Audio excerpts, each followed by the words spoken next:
이 시간 저는 여러분과 함께 은혜 받지 못한 집에서 베데스다로라는 제목으로 하나님의 은혜를 나누고자 합니다. 매우 오랜만에 아주 그리운 또 얼굴을 만나게 하신 하나님께 감사를 드리고요. 또 이렇게 건강하고 또 기쁜 모습으로 주님께서 주시는 평강과 또 돌보심의 은혜를 나누게 하시는 하나님께 영광과 찬송을 드립니다. 이렇게 우리의 이 공동체처럼 은혜로운 곳, 이곳을 우리는 은혜의 집이라고 하죠.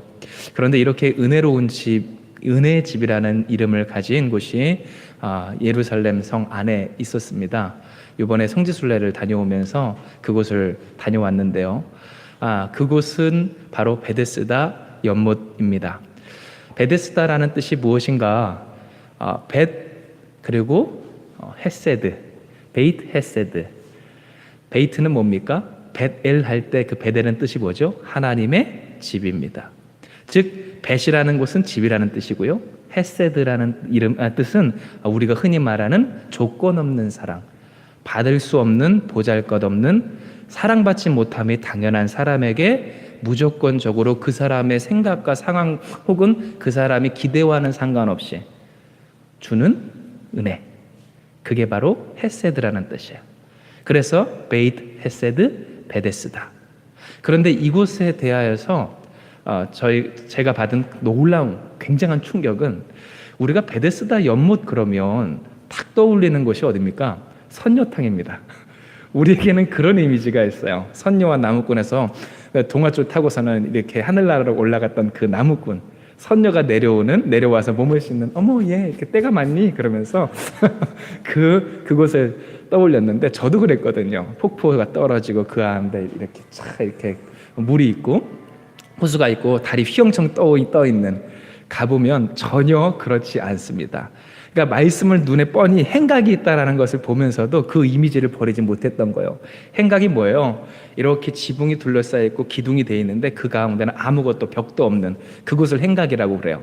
그런데 그곳이 5개나 있는 거대한 건물, 그곳이 곧 이 베데스다 연못이라고 이야기합니다. 그리고 실제로 그 모형을 보았거든요. 그래서 제가 여러분께 문자로 사진을 넣어드렸어요. 그 사진이 바로 베데스다 연못의 모형입니다. 즉 여러분 생각하시기에 지붕 없는 벽으로 둘러싸여 있는 그러한 야외 수영장을 생각하면 됩니다. 그것이 바로 베데스다 연못입니다. 베데스다 연못에는 많은 병자가 있었습니다. 여기 성경의 말씀에 보시면 양문 곁이라고 되어 있는데, 그곳은 그 바로 옆에 기드론 골짜기라고 하는 맑은 물이 내려가는 그 계곡이 있었어요. 그리고 그 양문이라 하는 곳은 예수님이 십자가 지실 때 들어가셨던 문이기도 한데, 그 문으로 수많은 제물된 양과 소들이 들어가는 곳이 바로 양문이라고 합니다. 그러면 그 양들을 잡아서 어떻게 올리는가 했을 때 피도 많이 나고 또한 부속물과 더러운 것들이 많이 있었잖아요. 그것을 씻는데 필요했던 물을 바로 기드론 골짜기에서 끌어가고, 그 기드론 골짜기 곧 그 앞에 흐르는 계곡물을 받아다가 있던 곳이 바로 이 베데스다 연못이었습니다. 이에 베데스다 연못에는 자연히 사람이 많이 몰리는데, 특별히 그곳에는 병든 사람이 많이 모였다고 합니다. 왜냐하면 그때 당시의 치료법 중 그들에게 있어서 가장 유용한 것으로는, 지금 우리에게도 그렇지만 깨끗한 물로 씻는 것이었기 때문이라고 하죠. 그런데 특별히 이곳에는요, 어떠한 은혜가 있었는가 하였을 때 성경이 우리에게 증언하길, 천사가 물을 요동치게 함으로써 그 요동칠 때에 가장 먼저 들어가는 사람에게 치유의 역사를 허락하시는 하나님의 은혜가 있었더라라는 것이 전해지는 바요. 즉 천사가 베데스다 연못에 와서 물을 어떻게 휘젓는지, 또한 그 모양새가 어떠하였는지는 몰라도 가장 먼저 들어가는 사람에게 주시는 하나님의 치유의 역사가 있었던 곳이 이 은혜의 집이라고 불러지던 베데스다였다라는 것입니다. 그런데 여러분, 우리가 생각해 볼 것은, 과연 이 베데스다 연못이 그들에게 있어서 은혜의 집이었는가라는 거예요. 우리가 본문을 통하여서도 이미 깨달을 수 있듯 그곳에는 수많은 병자들이 있었습니다. 맹인이 있었습니다. 다리 저는 사람이 있었습니다. 혈기 마른 사람이 있었습니다. 여기서 혈기 마른 사람이란 쉽게 말해 소아마비나 중풍병자를 의미합니다. 날 때부터 병이 들어서 움직이지 못하는 사람, 혹은 내가 이렇게 건강하게 살아가다가 사회적인 활동을 하다가 어느 순간 풍을 맞고 쓰러져서 더 이상 그 몸을 움직이지 못하게 된 사람이 그곳에 많이 있었으되, 여러분, 우리가 본문에서 볼 수 있듯 그 가운데는 어떠한 사람들도 많았다는 거예요. 오래 병자들도 많이 있었다는 거예요. 그러면 여러분, 우리가 어렵지 않게 생각하길 그것이 과연 은혜의 집이었는가 하였을 때 결코 그러지 못했을 것을 우리는 생각해 볼 수 있습니다. 왜냐하면 본문 말씀에도 우리에게 증언하는 바 단 한 사람, 물이 요동친 이후에 가장 먼저 들어가는 단 한 사람만이 이 치유하심의 역사의 당사자 되었기 때문이에요. 그렇다면 여러분, 치유함 받았다라는 그 소식을 이제 우리가 중풍병자 입장에서 어떻게 들을까요? 보지 못합니다. 전해 듣는 거예요. 저기 누워 있었던, 혹은 그렇게 있었던 맹인이었던 사람, 귀머거리였던 사람, 혹은 손을 움직이지 못하던 그 사람이 나았다더라라는 소식을 듣되 나는 보지 못합니다. 경험하지 못했습니다. 그저 나는 기다릴 뿐입니다. 그런데 들어가고자 할 그 인생의 그 생각과 마음을 가만히 들여다보면 그 마음 가운데 무슨 마음이 있을까요? 원망하는 마음이 있습니다. 저주하는 마음이 있습니다. 왜냐하면 수많은 사람들이 지금 물이 요동치기만을 기다리되, 여러분, 그렇게 앞뒤 다투어 들어가다 보면 무엇을 내게 됩니까? 서로가 서로에게 상처를 내게 됩니다. 그 경쟁한 가운데서 서로를 저주하게 됩니다. 나를 밀치고 먼저 들어간 그 사람을 미워하게 됩니다. 그렇게 원망하게 됩니다. 그리고 그러한 자기의 상황과 현실과 그 사람에 대하여서 저주하게 되고 스스로에 대해서 낙심하게 되고 절망하게 되더라라는 거예요. 여러분, 이에 우리가 생각을 해볼 때 과연 그 베데스다라는 은혜의 집이라는 그곳이 정말 은혜의 집이었을까 했을 때, 여러분, 본문에도 기록되어 있는 바 지금 이 38년 된 병자의 고백은 뭐라고 이야기를 해요? 아무도 나를 움직여주는 사람이 없습니다. 나를 다 내버려두고 내팽겨칩니다. 나 지금 38해가 되도록 이 자리에 있는데, 순서대로라고 하면 이제 내 차례도 될 법한데 아무도 나를 돌아봐주는 사람이 없습니다 하며 원망이 그득한, 저주가 그득한, 신음소리만 가득한 바로 그것이 진짜 베데스다의 참된 모습이었다라는 거예요. 그런데 여러분, 우리가 생각해 보아야 할 것은 이와 같이 은혜의 집이 아닌 그러한 삶의 모습들이 그때만 있었던 모습은 아니었다는 사실입니다. 우리가 살아가며 얼마든지 우리의 인생과 가정 가운데서도 접할 수 있는 모습이 바로 이 은혜 받지 못한 사람들의 집, 이 베데스다의 모습이라는 거예요. 실로 여러분, 생각을 해보면 오늘 때때로 우리의 모습이 그러할 때도 있고 우리의 주변에 있는 많은 신앙인들의 모습조차도 이와 같을 때가 있습니다. 은혜 받지 못한 것 같은 인생을 사는 사람들이 있고요, 그와 같은 가정 가운데 사는 사람들인 것처럼 보이는 모습들이 있습니다.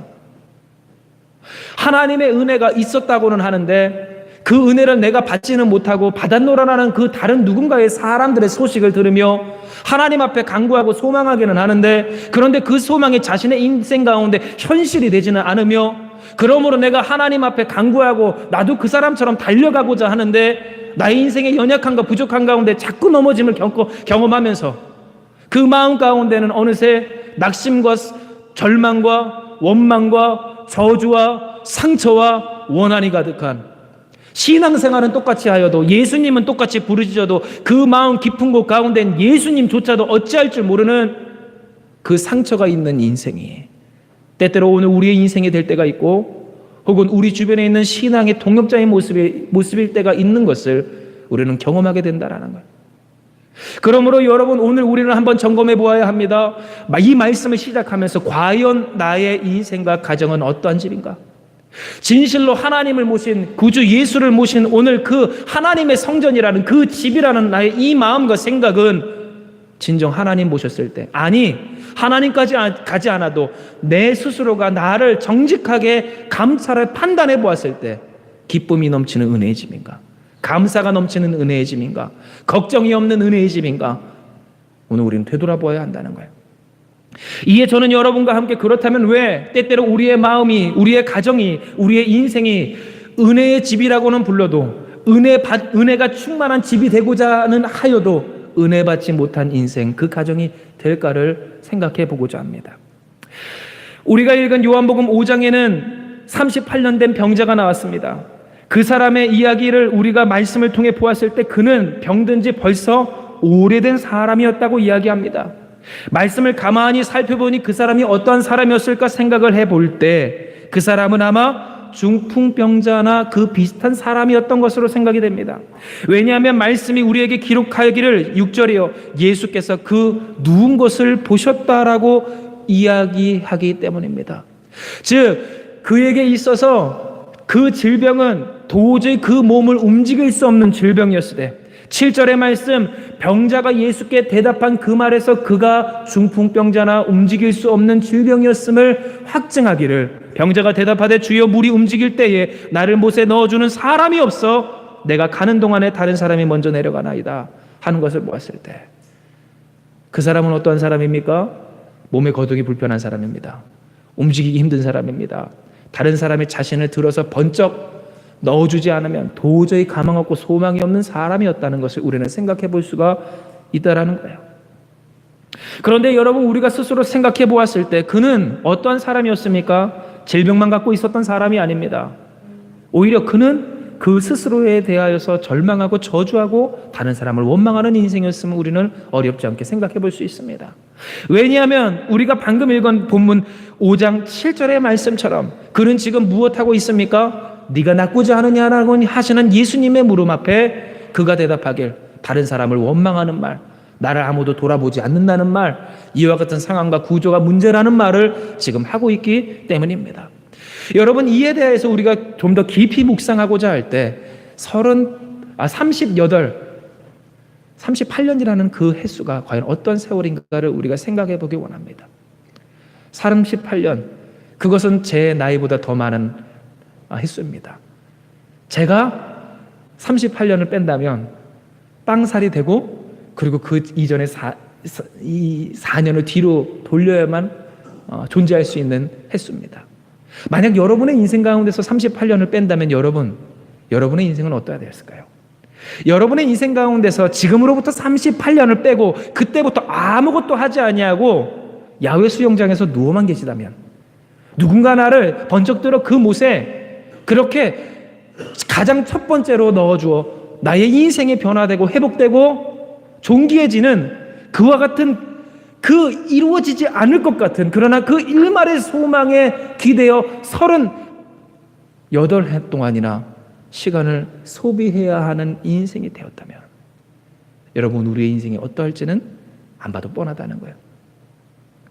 실로 부모된 입장에서 자녀들을 걱정할 때 자녀들이 1년, 2년 혹은 3년, 그래서 요즘 전 세계적으로 캥거루족이 많이 늘어난다고 하는 추세라고 합니다. 캥거루족이 뭐죠?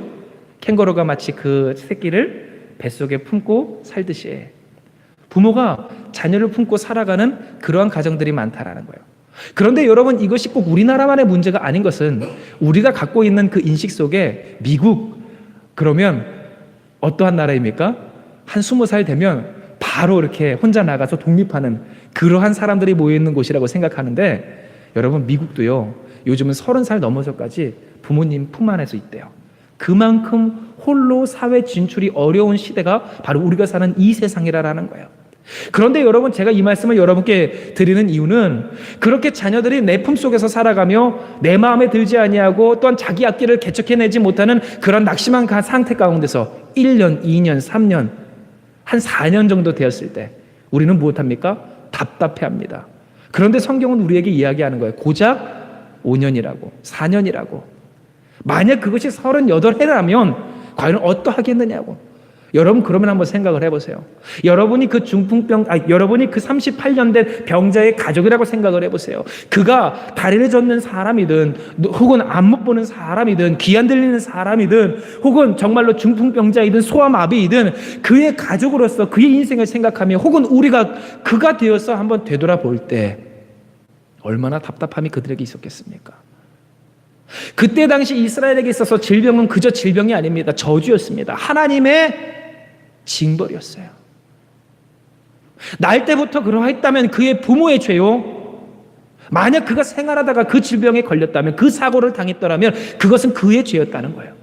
그러면 여러분, 질병 걸린 사람 아시다시피 어떠한 사람이 되었습니까? 모든 사회 문화에서 제외된 사람이 되었습니다. 질병이 있는 사람, 문제가 있는 사람, 아픔이 있는 사람은 하나님의 성전 앞에 나아가 예배를 드리지도 못하는 참 이스라엘의 그 범주에서 벗어나게 된 인생이 되었다는 사실에, 그러면 여러분, 우리가 생각해 볼 때 이 38해 동안이나 이 사람은 어떠한 인생을 살았을까 할 때, 아비였다면 아비가 아닙니다. 더 이상 남편이었다면 남편이 아니라는 거예요. 자식이었다면 더 이상 자식이 아니고요, 날 때부터 그러했다면 날 때부터 그는 무엇이 아닙니까? 하나님의 백성이 아니었던 사람이었다는 것을 우리는 생각해 볼 수 있어요. 그러면 여러분, 생각을 해보십시오. 그의 인생 가운데 스며들었을 거대한 절망과 낙심과 원망과 슬픔을요, 여러분, 그와 같은 상황 가운데 그는 무엇하고 있어요? 스스로를 저주하며 남들을 원망하며 그의 인생을 더욱더, 그가 있는 곳을 더욱더 은혜의 집이 아닌 저주받은 집으로, 저주의 집으로 만들어가고 있었더라라는 거예요. 그러므로 여러분, 이 시간 우리가 그의 인생에 대해서 깊이 생각하며 묵상하기를 계속할 때, 우리의 신앙생활 가운데서 때때로 우리가 사는 이 현실을 더욱더 저주받은 집으로서 만드는 것이 있다면, 여러분 기억하시죠? 우리의 현실이 우리의 인생을 괴롭게도 하지만 그 현실을 판단하고 계산하고, 그래서 그로 말미암아 스스로 상처받는 우리가 바로 우리의 인생의 문제의 원인이었음을요, 우리가 계속해서 이야기하거니와 찬송을 부를 때에도 이야기하길, 우리가 주님과 함께 있다면 어느 곳이나 하늘나라라고 고백해요. 초가삼간에 살고 들판에서 그렇게 이불 깔고 살고 무엇을 먹든 무엇을 입든 주님과 함께 사는 오늘 나의 인생이 어디서나 하늘나라라고 하는 그 찬송의 고백이 있거니와, 그와 같은 고백이 우리에게 전해주는 바는, 만약 오늘 우리가 무릇 지킬 만한 것 중에 더욱 우리의 마음을 지킬 수만 있다면, 우리의 생각을 지킬 수만 있다면, 상황이나 환경이나 여건이나 다른 것이 아니라 오직 성령님께 우리의 심령이 붙들려 살아갈 수만 있다면 우리는 하나님의 통치를 받는 인생으로 살 수 있을 때, 그렇지 못하게 현실이 문제가 아니라, 문제가 아니라 그 사람이 그 진짜 문제가 아니라 그 사람을 보는 내 소견, 그 상황을 판단하는 내 생각, 그 상황 가운데 어그러지고 부서지고 있는 오늘 내 마음이 나로 하여금 이곳을 저주받은 집으로 만든다는 것을 우리는 생각해 볼 수가 있다는 것이죠. 혹 누군가는 이렇게 이야기하실 수가 있어요. 그래도 진짜 상황 아니겠냐고요. 진짜 그 사람이나 혹은 그 문제들 때문에 그 인생이 꼬인 것 아니겠냐고요. 여러분, 겉으로 봤을 땐 그렇습니다. 그래요. 그 사람 때문이에요. 그 사건 때문이에요. 그 사고 때문이에요. 현실적으로 우리가 세상적으로 봤을 땐 틀림이 없습니다. 그런데 여러분, 우리는요, 이와 같이 현실의 이야기, 세상의 이야기, 나의 이야기를 듣는 사람이 아니에요. 예수 믿는 사람은 하나님의 말씀을 듣고 사는 사람인 줄 믿으시길 바랍니다. 그러면 하나님이 우리에게 무엇이라 이야기하시는가라는 거예요. 성경이 우리에게 이야기합니다. 오늘 요한복음 특별히 5장에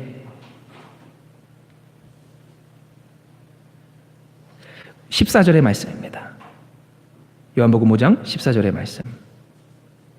우리 다 찾으셨으면 같이 봉독합니다. 시작. 그 후에 예수께서 성전에서 그 사람을 만나 이르시되, 보라, 내가 나았으니 더 심한 것이 생기지 않게 다시는 죄를 범하지 말라 하시니. 아멘. 오늘 이 38년 된 병자의 이야기에는 집이 두 개의 집이 나옵니다. 첫째는 베데스다 연못의 집입니다. 또 하나의 집이 있으니 바로 그것은 하나님이 거하시는 성전입니다. 그런데 여러분, 이 두 개의 집을 우리가 비교해 놓고 보았을 때 그에게 있어서 성전은 어떠한 곳이었을까요? 그가 도저히 범접할 수 없는, 떠나온 지 너무나 오래인, 그래서 볼 때마다 이야기를 들을 때마다 그의 인생을 더욱더 아프게 하고 괴롭게 하는 바로 그것이 하나님의 성전인 집이었습니다. 그런데 그가 다 회복된 이후에 성전에 들어갔을 때 그는 예수님을 만납니다. 그런데 예수님을 만난 그가 예수님께 들었던 이야기는 다른 것이 아니라 어떠한 말입니까? 내가 이제 나음을 받았으니 더 심한 일이 너에게 있기 전에 다시는 죄를 범하지 말라 하시는 음성을 듣습니다. 자, 이것을 통하여서 우리는 무엇을 듣게 됩니까? 이 사람이 그렇게 괴로운 인생, 저주받은 인생, 저주받은 집에서 사는 것 같은 인생이 되기까지 누구의 잘못이라는 것을 성경은 이야기합니까? 너의 인생의 잘못이다. 네 잘못이다. 라는 예수님의 음성을 듣게 합니다. 즉 우리가 이 시간 이 말씀을 묵상하며 우리의 삶을 적용할 때 그 사람이 그렇게 저주받은 인생이 된 것은 다 누구 탓이에요? 세상 탓이고 다른 사람 탓이에요. 38년 동안 나를 돌아봐주지 아니하고 나를 넣어주지 아니하고 나를 모른 척하고 나에게 와서 치유하지 아니하시고 나를 낫게 하여 주지 아니하신 그 사람 혹은 그 하나님의 문제이지 나의 문제는 아니었다라는 생각이에요. 이와 같은 그의 생각은 우리가 읽었던 이 본문 아무도 나를 못에 넣어주는 사람이 없어서 내가 낫지를 못합니다라는 그 말 속에서 드러나는 바 우리는 여기에 감정이입이 된다는 거예요. 그래 내 탓이 아니야. 그 사람 탓이야. 걔 탓이야. 걔 문제야. 그 사고와 그 사건의 문제지 나는 잘못한 거 없어. 그런데 성경은 이야기하는 거예요. 그 사람이 가장 가고 싶어 했던 그곳에서 그 사람이 가장 공증받아 내가 나음을 받았다. 나에게 문제가 없다라는 그 대답을 듣고자 하는 그 성전에서 그래서 이스라엘 사람이 질병에 치유함 받았을 때 그들은 반드시 무엇해야 합니까? 제사장 앞에 그가 치유함 받았다는 그 증거인 자신의 몸을 보여 제사장에게 공증받아 했어요. 이 사람의 죄가 다 사하여졌습니다. 이 사람은 다 죄값을 치렀습니다. 하나님이 이 사람을 용서했습니다. 즉 지금 이 사람은 무엇 하러 간 거예요? 나 문제 없다. 나 잘못 없다. 나 괜찮게 살았다. 그 말을 들으러 지금 우리로 따지면 교회 간 거예요. 그런데 교회 갔는데 그 성전에서 예수님을 만난 그에게 예수님 무엇이라 이야기하십니까? 이제 죄 짓지 마. 너 이 말은 거꾸로 뒤집어 보면 무슨 말이에요? 그 죄의 습관이 그 죄의 문제가 아직 내게 해결되지 않았다는 거예요. 내가 너를 낫게 하였고 내가 너를 용서하였지만 너로 하여금 그 인생을 틀을 수 있는 그 죄의 문제는 그 가능성은 아직 그에게 남아 있다라는 말씀을 예수께서 그에게 전하셨다라는 거예요. 여러분 이와 같은 일들이 우리에게도 있습니다. 특별히 교회에 오는 많은 사람들의 마음 가운데 주님께 위로받고자 하는 마음이 있어요. 주님 나를 위로해 주세요. 내 눈물을 닦아주세요. 그런데 여러분 오늘 그 위로받은 가운데에는 우리에게 주시는 하나님의 은혜가 있으되 은혜 받은 사람은요 반드시 어디로 나아갑니까? 회개의 자리로 나아가는 줄 기억하시길 바라요. 즉 예수님 만나러 오는 거예요. 주님 나를 편들어 주세요. 주님 나를 위로해 주세요. 그런데 주님을 만나는 그 사람은 반드시 엎드리는 회개의 자리로 나아가되 왜 그런가? 가만히 보면 오늘 이렇게 성전에 나아간 그 사람에게와 같이 예수께서 교회에서 우리를 만나주시되 만나주신 예수께서 하시는 말씀은 뭐예요? 네 죄다 그러는 거예요. 네가 회개해야 된다라고 이야기하는 거예요. 다른 사람의 문제가 아니라 너와 나와의 관계의 문제라고 이야기하시는 거예요. 그 관계가 깨졌기에 이와 같은 일들이 일어났다라고 하시는 하나님의 음성을 우리는 듣게 되더라라는 거예요. 그러므로 여러분 이 시간 우리에게 이 말씀은 증언합니다. 무엇을 증언합니까? 그 은혜의 집이 은혜 받지 못한 자들의 집, 저주의 집이 되었던 이유는 무엇인가? 경쟁의 문제가 아니라는 거예요. 한 사람만 치유받는 구조의 문제도 아니었다는 거예요. 아무도 그 사람을 혹은 오늘 우리와 같은 사람을 도와주지 않은 이 세상 사람들의 각박한 마음의 문제도 아니었고요. 혹은 내가 이렇게 날 때부터 저주받게 한 나의 부모의 죄나 혹은 나의 실수를 눈 감아주지 아니하고 그것을 가지고 나의 인생을 38년 동안이나 괴롭게 하신 우리로 따지면 뭐예요? 하나님 너무하신 거 아니에요. 이 세상에 사람들 얼마나 많은 죄를 짓고 살아가요. 그런데 내가 요만한 그 죄를 지었다고 지금 그 죄 때문에 내 인생이 꼬인 게 벌써 몇 년입니까? 이와 같은 말들을 하는 거예요. 그런데 여러분 이 모든 것들의 죄, 이 모든 것들의 원인이 과연 어디에 있는가 하였을 때 성경이 우리에게 증언하기를 나에게 있다라고 이야기하죠. 내 문제라는 거예요. 내가 나의 인생과 나의 가정을 저주받은 집으로 만들었다고.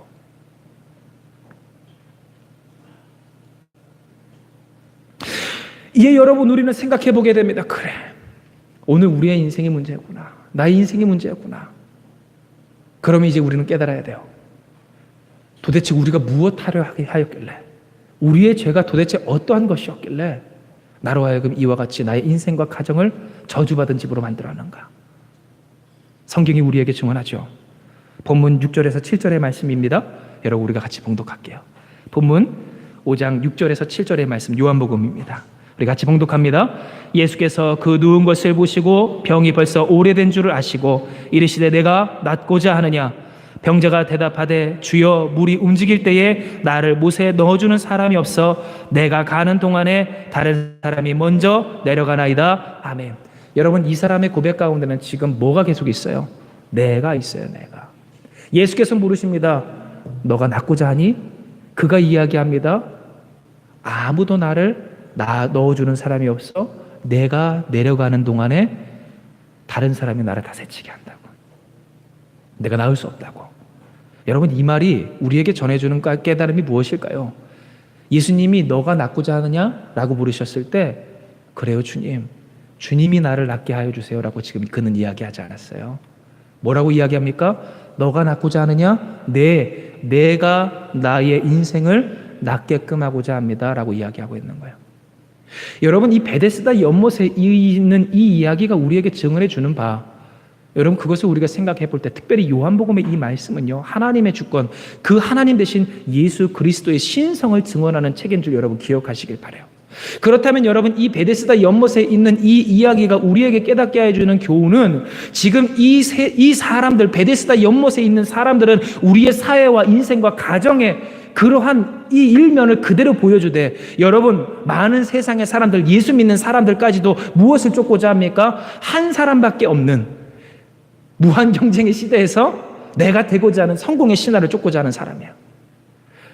되고자 한다는 거예요. 하나님, 나로 하여금 축복의 그 복의 근원 되게 하여 주시옵소서. 수많은 사람들 가운데 아브라함과 같은 사람이 되게 하여 주시옵소서.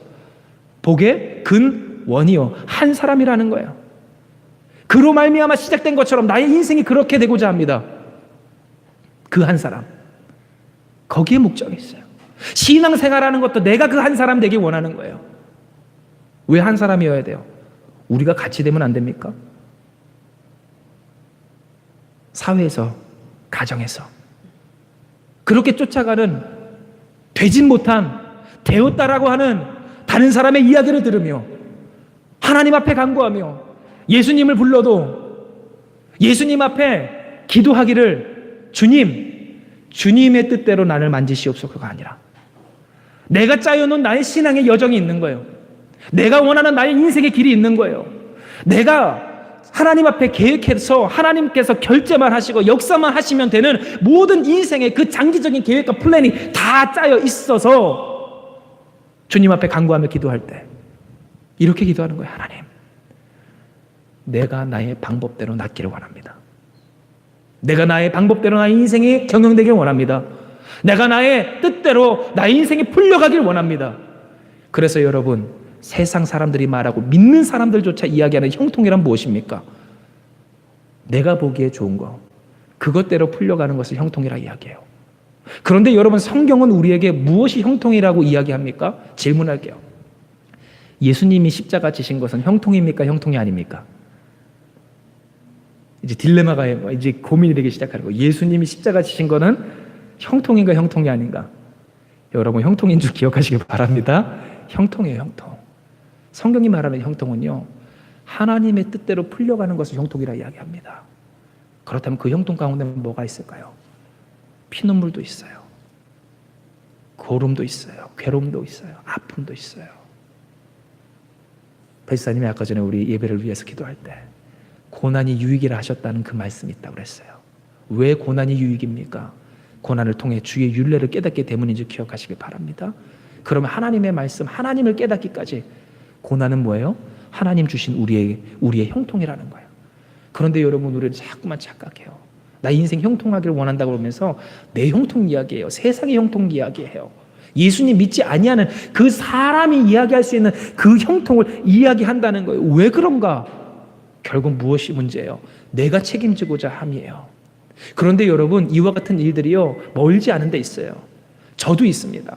저도 목회 현장 가운데 있지만 저도요, 제가 여러분을 어떻게 낫게 하기 위해서, 혹은 제가 이 교회를 하기 위해서 제가 주인 되고 제 생각을 앞세우기 시작하면요, 가장 먼저 누가 괴로울까 했을 때 제 마음이 괴로워요. 제가 괴로워요. 제가 고민이 많아요. 그런데 여러분, 희한하게요, 이렇게 제가 하고자 할 때는요, 죄송해요, 여러분이 혹은 세상의 누군가가 예뻐 보이지가 않아요.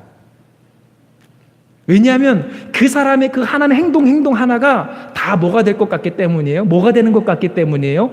문제가 되는 것 같고 방해물이 되는 것 같기 때문이에요. 저는 여러분을 지금 사랑하고 예뻐하고 있어요. 그런데 그게 오직 무엇 할 때? 내가 죽게 맡길 때. 주님, 나 할 수 없어요. 주님, 내가 치료할 수 있는 거 없어요. 나 능력 없어요. 나는 무능합니다. 그러나 주님은 하실 수 있습니다. 주님 해주세요. 그 옷자락만 붙들면 나음을 입을 수 있으리라 하는 그 12회를 혈두증하는 그 여인의 믿음처럼 오늘 그 믿음을 가진 그 사람에게만 주시는 평강과 형통이 오늘 우리가 사모해야 할 평강과 평통이었다는 거예요. 그러므로 여러분, 시편의 말씀은 우리에게 증언합니다. 시편 37편 주보에도 있고요, 5절에서 7절의 말씀이에요. 시편 37편 5절에서 7절의 말씀, 주보에 있는 이 말씀을 우리 같이 봉독합니다. 시편 37편 5절에서 7절입니다. 같이 봉독합니다. 시작. 내 길을 여호와께 맡기라. 그를 의지하면 그가 이루시고 내 의를 빛같이 나타내시며 내 공의를 정오의 빛같이 하시리로다. 여호와 앞에 잠잠하고 참고 기다려라. 자기의 길이 형통하며 악한 꾀를 이루는 자 때문에 불평하지 말지어다. 아멘. 성경이 우리에게 증언하는 바가 무엇입니까? 여호와 하나님 앞에 그 길을 맡기래요. 하나님을 의지하래요. 하나님이 이루신대요. 그런데 여러분, 중요한 것이 있어요. 하나님께 맡긴 그 사람은 무엇하는 사람이래요? 불평하지 않는 사람이래요. 여러분, 이 말이 우리에게 깨닫게 하는 바가 뭡니까? 만약 오늘 우리의 마음 가운데 누군가를 원망하며 불평하며 내가 사는 그곳을 은혜의 집, 여기서 은혜란 다시 말씀드릴게요, 헤세드예요. 사랑이에요. 그런데 그 사랑은 어떠한 사랑의 은혜입니까? 보잘것없는 자격 없는 사람에게 그 사람의 의지와 생각과 기대와는 상관없이 무조건적으로 베푸는 호의가 바로 이 헤세드예요. 기억하시겠죠? 그 사람이 받고 싶어 하든 받고 싶어 하지 아니하든, 그 사람이 기대했든지 아니하든, 자격이 있든지 없든지 상관없이 그에게 나를 내어주는 십자가의 그 사랑의 호의가 바로 헤세드라고요. 그런데 여러분 보세요. 그 사랑이 우리의 가정 가운데, 우리의 사회 가운데, 이 교회 가운데 만약 사라졌다? 만약 누군가를 내가 원망하고 내가 누군가를 탓하고 내가 누군가를 불평하며 그렇게 나 스스로를 저주하며 절망하고 있다라고 하였을 때 거기에는 결국 뭐가 결여되어 있다는 거예요? 하나님께 내어 맡김이 결여되어 있다는 거예요. 성령께서 그 사람을 만지시고 성령께서 그 사람에게 역사하여 주시고 성령께서 오늘 우리 가운데 허락하실 그 역사하심을 믿지 못하는 순간부터 얼마든지 예수 믿는 사람도 이 은혜의 집에 살면서도 은혜가 아닌 저주의 집 가운데 사는 인생이 될 수 있다는 사실을 성경은 우리에게 이야기하고 있다라는 거예요. 그러므로 여러분, 이 시간 우리가 말씀을 마치며 본문을 묵상할 때 우리는 기억해야 해요. 다음 세 가지. 첫째, 뭡니까? 여러분, 알아보신 예수님을 잊지 않는 여러분 되시길 주님의 이름으로 축복합니다. 본문 요한복음 5장의 말씀에 우리가 6절의 말씀을 보면 예수께서 그 누운 곳을 보시고 병이 벌써 오래된 줄을 아셨다라는 말씀이 있어요. 여러분, 이 말씀이 무엇입니까? 우리가 조급하지 않아도 예수님은 우리의 형편을 다 아신다는 말입니다. 38해나 되는 그 병자는 지금 낙심하고 절망하고 급하고 소망이 없는 사람이었어요. 누군가 나를 좀 도와줄 사람이 없는가? 아마 예수님도 그가 알아보지 못한 채 나를 좀 기다렸다가 물이 움직이면 넣어달라고 그렇게 이야기함으로써 지금 그렇게 주님을 바라보고 있었는지는 몰라요. 그러나 중요한 것은 그가 예수님을 알아보든 알아보지 아니하든 예수께서는 그의 상황을, 마음을, 생각을 감찰하시고 보셨다라는 말이에요. 여러분, 이것은 우리에게 참 큰 은혜입니다. 왜냐하면 때때로 예수님 믿는 사람이 그 마음이 괴롭고 슬플 때 여러분, 그 마음을 위로케 하시는 하나님의 음성이 있다면 뭐예요? 내가 너를 안다라는 하나님의 음성이에요. 나의 인생의 고통, 나의 인생의 슬픔, 내 인생의 걱정, 염려, 답답함, 이 세상에 어떤 사람도 알아주지 못하는, 돌보아주지 못하는 외로운 인생인 줄 알았는데 주님 앞에 기도함 가운데 주님이 어느 날 우리에게 말씀하시는 거예요. 나의 사랑하는 아들아, 나의 사랑하는 딸아, 내가 너를 아노라. 여러분, 그런데 이 은혜가 누구에게 있습니까? 주님께 있습니다. 우리가 스스로 생각할 때 그래, 아무도 나 알아주는 사람 없어, 그러니 나의 인생 누가 책임져야 돼? 내가 책임져야지. 내가 나를 돌봐야지. 내가 나를 아껴야지. 그러면 점점 그 마음이 강팍해지고 원망하고 미워하고 시기하고 스스로를 저주하며 괴롭게 살아가던 오늘 우리의 인생 가운데 이제는 우리가 깨달아야 된다는 거예요. 주님은 내 마음을 아신다고요. 주님은 내 상황을 아신다고요.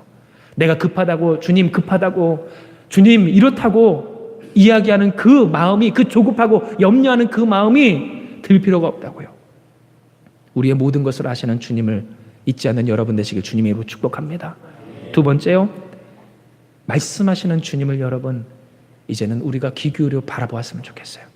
주님은 말씀하십니다. 6절에 내가 낫고자 하느냐. 그리고 또한 말씀하십니다. 8절의 말씀 우리가 같이 봉독할까요? 시작. 예수께서 이르시되 일어나 내 자리를 들고 걸어가라. 여러분, 예수님은 우리에게 말씀하셔요. 지금도 오늘 우리에게 말씀하세요. 그러나 그때때로 그 말씀은 우리에게 있어서 허황된 말씀인 것 같고 나의 인생에 있어서 가장 불필요한 말씀인 것 같고 쓸데없는 말씀인 것 같아요. 여러분, 38해나 그렇게 침상에 누워서 움직이지 못했던 그 질병 걸린 사람에게 있어서 일어나 걸어가라고, 자리를 들고, 그것도 일어나는 것이 벌벌거리며 덜덜거리며 일어나는 것이 아니라 그가 누웠던 침상째로 들고 일어나라는 이 말이 얼마나 얼토당토 없는 말도 안 되는 말이었겠어요. 그런데 주님 그에게 말씀하십니다. 그런데 여러분, 그 말씀에 뭐가 있어요? 능력이 있었어요. 오늘 우리에게 주시는 하나님의 말씀, 복음이신 그리스도 예수께 능력이 있는 줄 믿으시길 간절히 소망하고 축복합니다. 오늘 주님께서 우리에게 이야기하세요. 그를 믿는 자, 그를 영접하는 자에게는 하나님의 자녀가 되는 뭐를 줘요? 권세를 주세요. 아멘. 오늘 그 권세가 우리에게 있는 줄 믿으시길 바랍니다. 믿으면 무엇해야 할까요? 들어야 한다는 거예요. 귀 기울여야 된다는 거예요. 듣는 그 가운데에서 믿음이, 그 믿음 가운데 세상을 이기는 승리할 수 있는 하나님의 자녀된 권세가 있다는 것을 기억하며 말씀에 귀 기울이는 여러분 되시길 바랍니다. 보다도 깊게 정직하게 적용할까요? 내 생각에 더 이상 귀 기울이지 않는 여러분 되시길 축복합니다. 내 판단에 귀 기울이지 않는 여러분 되시길 축복합니다. 때때로 그렇게 앉아있는 그 사람, 때때로 그렇게 고꾸라져 있는 나의 인생을 내 스스로가 보며 그래, 끝났어, 망했어, 은혜를 사모하면서도 갈구하면서도 도저히 붙들지 못하는 그런 은혜 받지 못한 저주받은 인생 것 같은 오늘 우리의 가족을 볼 때 여러분, 다시 한번요, 우리는 어디에 귀 기울이며 사는 사람이라고요? 말씀에 귀 기울이며 사는 사람이 우리인 줄 기억하시길 바라요. 오늘 말씀에 귀 기울이는 여러분 되시길 주님으로 축복해요. 마지막으로 세 번째, 여러분 응답하는 여러분 되시길 주님의 이름으로 축복합니다. 여기서 응답이란 휘황찬란한 것 아니에요. 믿음의 고백 아니에요.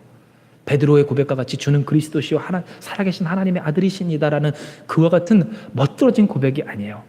여러분, 이런 말이 있죠. 쌀밥 먹고 쉰소리 한다고. 쉰소리라도 주님 앞에 고백하는 여러분 되시길 축복합니다. 예수님께서 그에게 이야기해요. 네가 낫고자 하니? 그는 응답해요. 그런데 그 응답의 내용은 쉰소리예요. 아무도 나를 넣어주는 사람이 없어요. 내가 이 자리에 이 꼴로 있어요. 원망하는 말이었어요. 탓하는 말이었어요. 스스로를 저주하는 말이었어요. 소망이 없다는 말이었어요. 가장 꼴보기 싫고 듣기 싫은 말이었어요. 그런데 여러분, 그는 예수께 무엇한 거예요? 누군지 몰라도 응답한 거예요. 그런데 이 응답의 역사가 있는 줄 기억하시길 바라요. 이 말이 무슨 말입니까? 예수님 믿는 사람이요, 그 마음이 점점 주님께 떠나가고 식어갈 때 그 입술을 보면요, 그 증상을 알아요. 그 상황을 안다는 거예요. 예수님께 토라지고 그 신앙 가운데서 그 점점 하나님의 열기, 곧 성령의 열기가 차가워져 식어가는 그 사람은요, 예수님 앞에 신소리라도 하지 않는다는 거예요. 여러분, 그런데요, 가만히 보세요. 애들도요, 아이도 저희 은호를 이야기하면 요즘 그렇게 혼자 앵알앵알거립니다. 엄마 아빠 그 사이에서 하면서 아직 완벽한 옹알이를 아는데 소리를 지르고 앵알앵알거려요. 계속 뭔가를 말해요.